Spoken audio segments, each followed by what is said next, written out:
আসসালামু আলাইকুম, কেমন আছেন সবাই? আরও একবার ওয়েলকাম করছি রিদওয়ান অ্যান্ড রাবেয়া ব্লগে। আজকে আপনাদের সাথে আমি শেয়ার করতে যাচ্ছি আমার কিছু রান্নাবান্না, কিছু ব্যস্ত সময় আর টুকটাক আমার মনের না বলা কিছু দুঃখ। তো আজকের রান্নাটা আমি করব সাদা পোলাও, গরুর মাংস, সালাদ, হালকা কিছু খাবার। এটা একটা ঈদের আগে করা ব্লগ। অনেকেই দেখে হয়তো ভাববেন যে ঈদের সময় এখন এতদিন হয়ে গেল, প্রায় এক সপ্তাহ পার হয়ে গিয়েছে, তারপরেও কী করে গরুর মাংস খেতে ইচ্ছা করে। আমি আসলে অন্য কোনো মাংসই খাই না।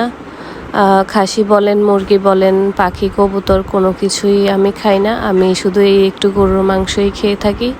আর সেজন্য সবাই আমাকে মজা করে বলবে আমি নাকি গরুর মাংসের খুব ফ্যান। বিষয়টা আসলে সেরকম নয়, আমি গরুর মাংসটাই খাই, এটাই হচ্ছে মেইন কথা।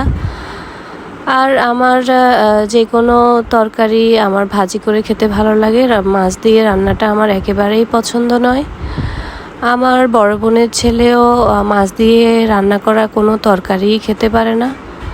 এটা কেন, আমাদের কী জন্য সেটা বুঝতে পারি না। তবে এতটুকু বলতে পারি যে মাছের একটা ফ্লেভার থাকে তরকারিতে, সেটা আমাদের ভালো লাগে না। তো এই যে এখানে আমি শসাগুলো কুচি করে নিচ্ছি। এখানে পেঁয়াজ, টমেটো, ধনেপাতা, কাঁচামরিচ দিয়ে আমি একটা নর্মাল সালাদ বানাবো। আপনারাও ম্যাক্সিমামই মেবি এই ধরনের সালাদ বানান। আপনারা কীরকম সালাদ তৈরি করেন বাসায় আমাকে অবশ্যই কমেন্ট করে জানাবেন। আমি যাই ভিডিও বানাই না কেন, যারা ব্লগ করে তারা অবশ্যই জানে যে ভিডিও বানাতে, ব্লগ করতে কতটা কষ্ট হয়। এরপরেও কেন জানি আমার চ্যানেলে তেমন একটা ভিউ হয় না। আর মাঝে মধ্যে ভিউ কিছুটা বাড়লেও আবার সেটা কপিরাইট খেয়ে আমার চ্যানেলটা ডাউন হয়ে যায়।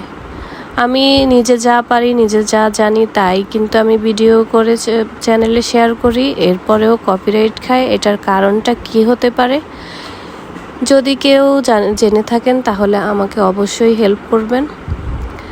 এই যে সবাইকে ভাত খেতে দিয়ে দিয়েছি, তারপর আমি আমার প্লেটে একটু করে নিয়ে নিয়েছি। এটা ভিডিও করার স্বার্থে নয়, সত্যিই আমি এক টুকরো আলু আর এক টুকরো মাংস দিয়ে আমার ভাত খাওয়া হয়ে যায়।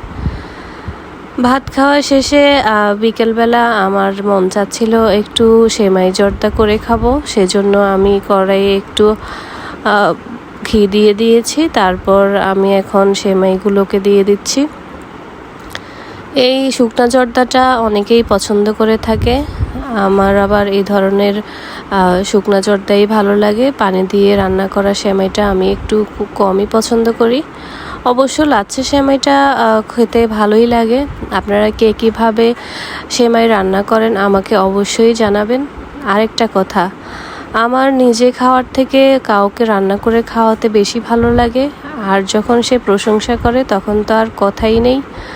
আমি অনেক বেশি পছন্দ করি কাউকে কিছু করে খাওয়াতে। আমার ভিডিও দেখার ফাঁকে যদি আপনাদের এতটুকু কোনো জায়গায় ভালো লেগে থাকে তাহলে অবশ্যই আমার চ্যানেলটাকে সাবস্ক্রাইব করে দিবেন। আমার ভুল ত্রুটি ক্ষমা সুন্দর দৃষ্টিতে দেখবেন।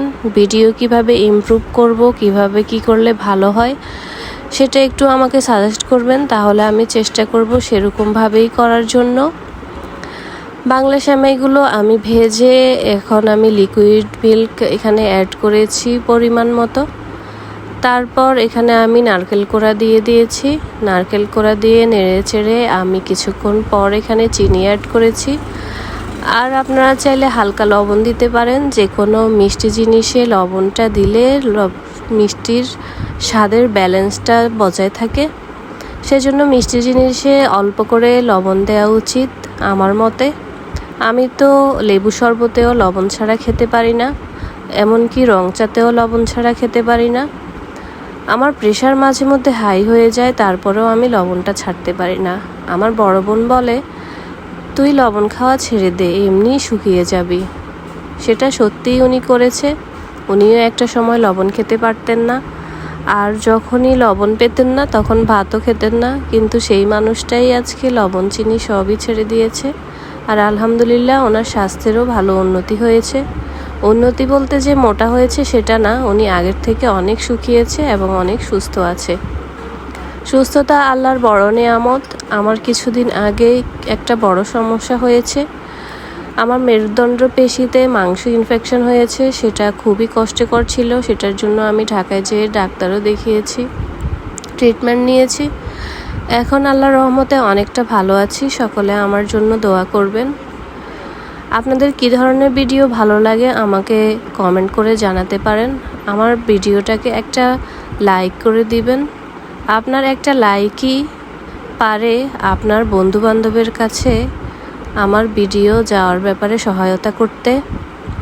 আমি আসলে অত প্রফেশনাল কেউ না, আমার রান্নাবান্না এত ভালো আমি সেটাও বলবো না, তবে যখনই যা রান্না করি তখনই তা সবাই পছন্দ করে।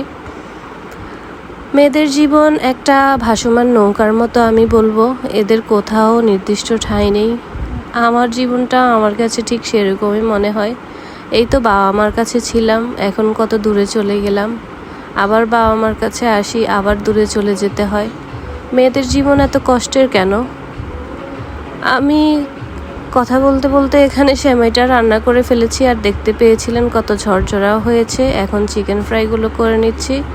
আমার হাতে চিকেন ফ্রাই নাকি অনেক মজা হয়, আমার আম্মু বলে। চিকেন ফ্রাই রেসিপি চাইলে আপনাদের সাথে আমি শেয়ার করতে পারি। আজ এ পর্যন্তই। আল্লাহ হাফেজ।